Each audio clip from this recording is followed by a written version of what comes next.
Hunting for Answers is a production of the Black Effect Podcast Network and iHeartRadio. Welcome to Hunting for Answers, a true crime podcast. I'm your host, Hunter, and today we're exploring a chilling mystery that has haunted the Albuquerque area for over 2 decades. A woman vanished, her disappearance, swallowed by a city already reeling from a series of brutal murders. Was she another victim of this supposed serial killer? This is the story of Shawntell Monique Waites.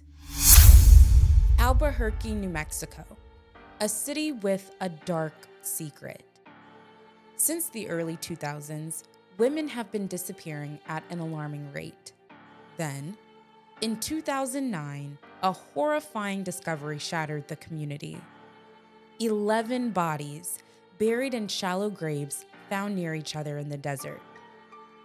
It appeared as if a serial killer was on the loose, and he, or they, had never been caught. The West Mesa murders remain one of the most disturbing unsolved cases in New Mexico's history.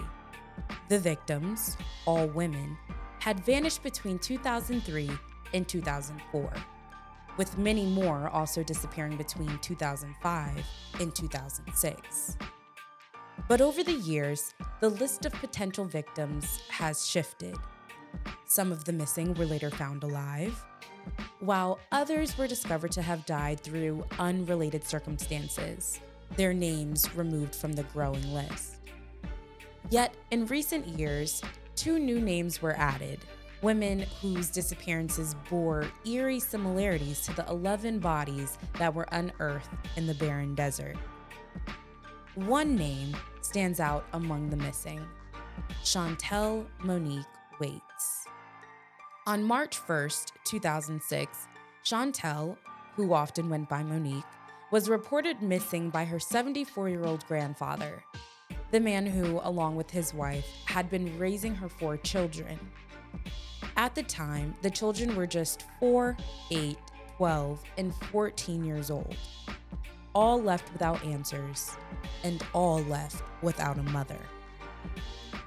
Her grandfather, still recovering from knee surgery, realized that he hadn't seen his granddaughter in 7 months, an unusually long period of time, even given the challenges that she was facing. He told authorities that Shawntell had struggled in life, battled addiction, and was living as a transient. But despite the uncertainty surrounding her whereabouts, her case took a devastating turn when she was mistakenly removed from the National Crime Information Center database. Investigators originally believed she had been found among the West Mesa victims, but that was wrong. And for years, she was erased from the official records until she was finally re-entered in 2013. So many questions still swirl around Shawntell's case. There were no witnesses, no confirmed last sightings, no details on what she was last wearing. Could she have been another victim of the alleged West Mesa serial killer? Or did something else lead to her going missing? Another haunting question Shawntell's case raises is, how could so many women disappear without widespread alarm? The grim reality is that many of the missing shared circumstances that made them easier to ignore. Struggles with addiction, run-ins with the law, ties to street life. They were labeled and their cases were pushed aside, their names barely making it in the news. Despite the years that have passed, the search for Shawntell is not over.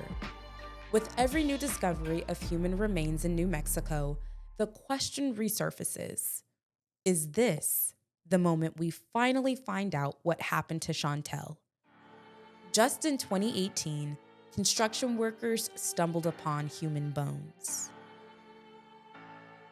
In 2012, her grandfather filed a petition to have her presumed dead so he could collect a small life insurance policy to help raise her 4 children.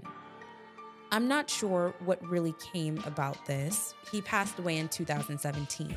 and no other family members have come forward. Regardless, her children still deserve to know what happened to their mother. At the time she went missing, Shawntell was 5'7", 130 pounds with black hair and brown eyes, though she was also known to wear blonde or light brown wigs and weaves. She had distinctive characteristics including missing 7 teeth, fillings in 7 teeth, and a crown in 1 tooth. She also had a tattoo of the word lady on her right leg. Anyone with information about Shawntell's disappearance should contact the New Mexico Department of Public Safety's Missing Persons Hotline or the Albuquerque Police Department. Their information can be found in the description box below. My thoughts and prayers go out to the loved ones of Shawntell, as well as the other families affected by the West Mesa murders. As we wrap up this episode, don't forget to subscribe to Hunting for Answers on YouTube, and be sure to follow us on Instagram and TikTok to stay updated on this case and others like it. Thank you so much for joining us on another episode. Until next time.